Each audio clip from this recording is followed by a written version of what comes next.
Bismillahirrahmanirrahim. Assalamualaikum warahmatullahi wabarakatuh. Alhamdulillahi wahdah wassalatu wassalamu ala rasulillah amma ba'du. Sahabat keluarga muslim pemirsa Salam TV yang dimuliakan Allah subhanahu wa ta'ala, hadir kembali siang ini program kajian kitab Tauhid di tengah-tengah ruang Anda. Dan kali ini kita bersama Al-Ustadz Abdul Rashid MPDI. Kita sapa terlebih dahulu. Assalamualaikum Ustadz. Waalaikumsalam warahmatullahi wabarakatuh. Ya, bagaimana kabarnya Ustadz? Alhamdulillah sehat walafiat. Ya, alhamdulillah. Ya, jazakallah khairan Ustadz sudah hadir bersama kita di sini dalam Wa program iyyakum, kajian tauhid. Mudah-mudahan apa yang kita sampaikan nanti ini sangat bermanfaat kepada sahabat keluarga muslim. Ya, kalau boleh tahu nih Ustadz, hari ini judul kita apa nih Ustadz? Ya, judul kita adalah Babu ma jaa minat taghlidhi fi man abadallaha inda qabri rajulin salihin fa kaifa idza abada. Iya. Artinya bahwa bab tentang larangan keras kepada orang-orang yang beribadah kepada Allah di samping atau di sisi kuburan lelaki yang saleh. Maka bagaimana jika dia beribadah kepadanya? Beribadah kepada Allah saja di samping itu dilarang keras. Bagaimana pula kalau seandainya dia beribadah Langsung kepada beribadah. laki-laki tersebut? Oke. Ya, sahabat kaum muslim, itulah yang akan kita bahas pada kesempatan kali ini di dalam program kajian kitab Tauhid.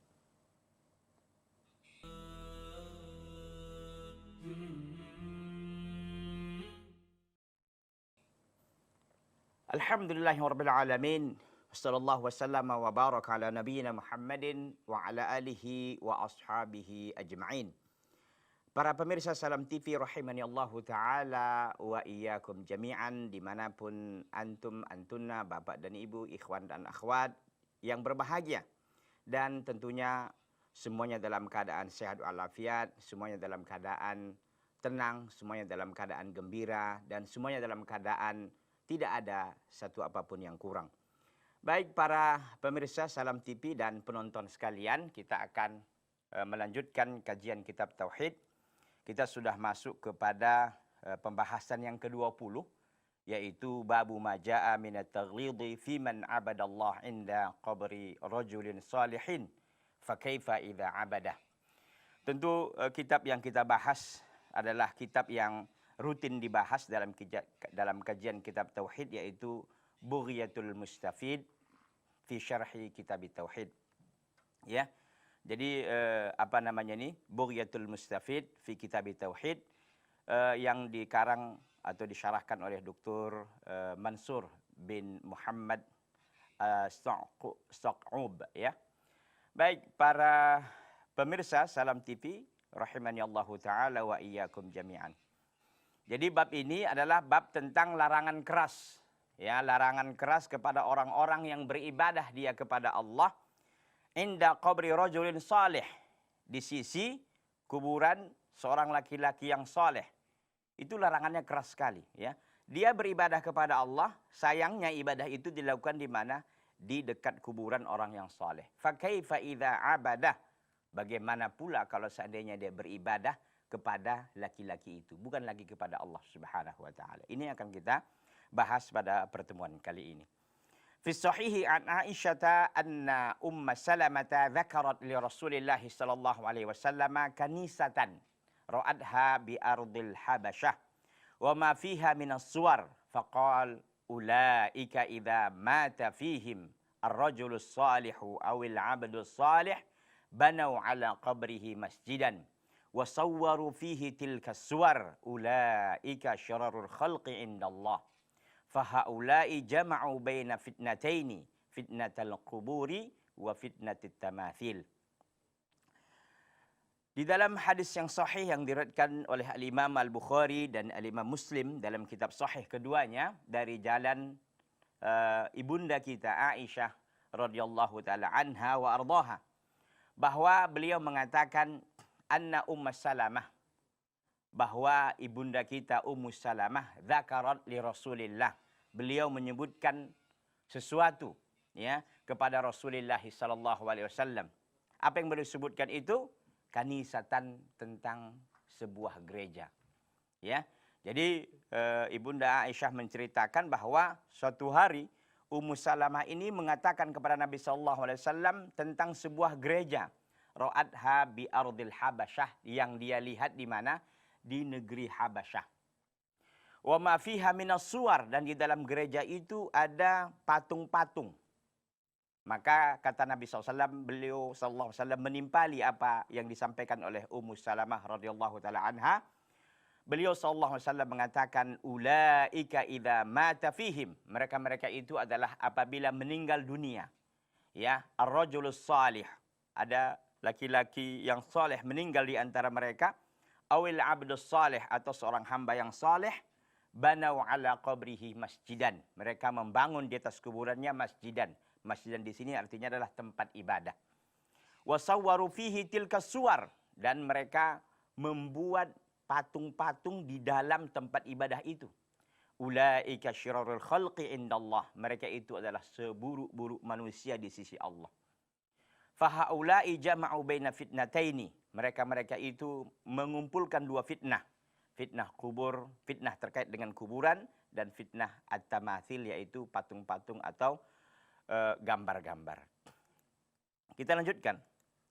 Yang berikutnya, walahuma anha, dan di dalam hadis riwayat Bukhari dan Muslim juga dari jalan sahabiat tentunya ini adalah Aisyah, ibunda kita Aisyah radhiyallahu taala anha qalat. Beliau mengatakan, lamma nazala bi Rasulillah sallallahu alaihi wasallam, manakala telah datang ya kepada Rasulullah sallallahu alaihi wasallam sakaratul maut, tafiqa yatrahu khamisatan lahu ala wajhihi, maka beliau menutupkan kain yang bergaris-garis, ya, kain panjang yang bergaris-garis di atas wajahnya yang mulia.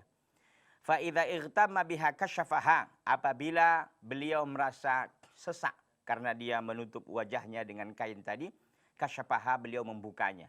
Faqal wa huwa kadzalik, maka Nabi sallallahu alaihi wasallam mengatakan, dan beliau dalam keadaan itu, artinya dalam keadaan beliau masih sakit dan dalam keadaan yang sakratul maut.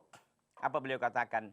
La'natullahi 'alal yahudi wan nasara, laknat Allah kepada orang-orang Yahudi dan Nasara.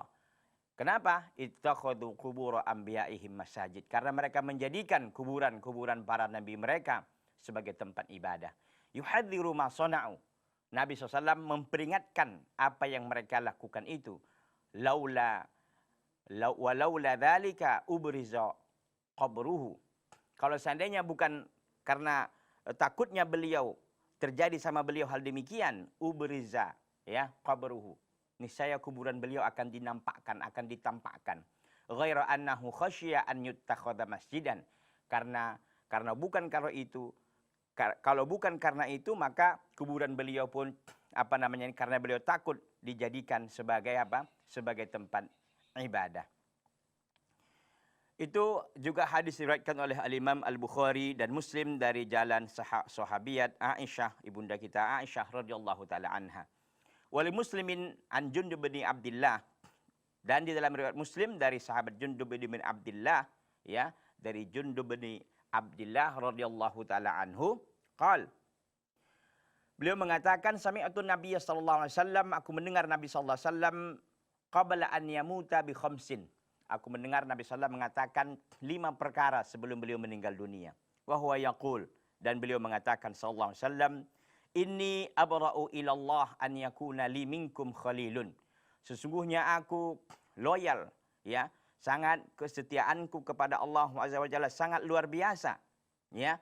Kalau seandainya bukan karena Allah Azza wa Jalla telah menjadikanku sebagai khalil, maka aku sudah menjadikan salah seorang kalian itu khalil. Kama ittakhadha Ibrahim khalilan, sebagaimana Allah Azza wa Jalla telah menjadikan Ibrahim sebagai khalil.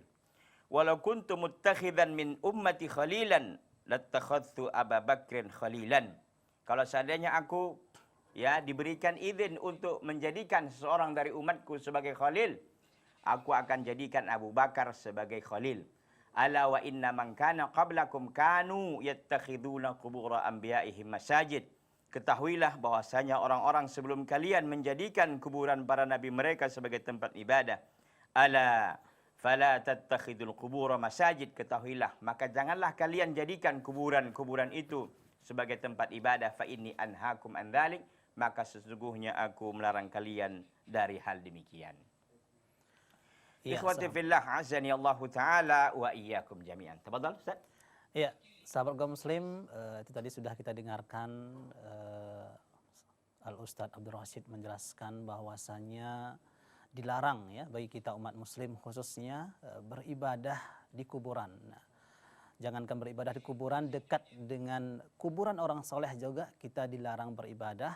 Oleh karena itu sahabat kaum muslim, seharusnya kita setelah mengetahui hal-hal demikian untuk menghindari agar ibadah kita tidak sia-sia di hadapan Allah Subhanahu wa taala. Kita akan lanjutkan kembali kajian kitab tauhid setelah pesan-pesan berikut ini.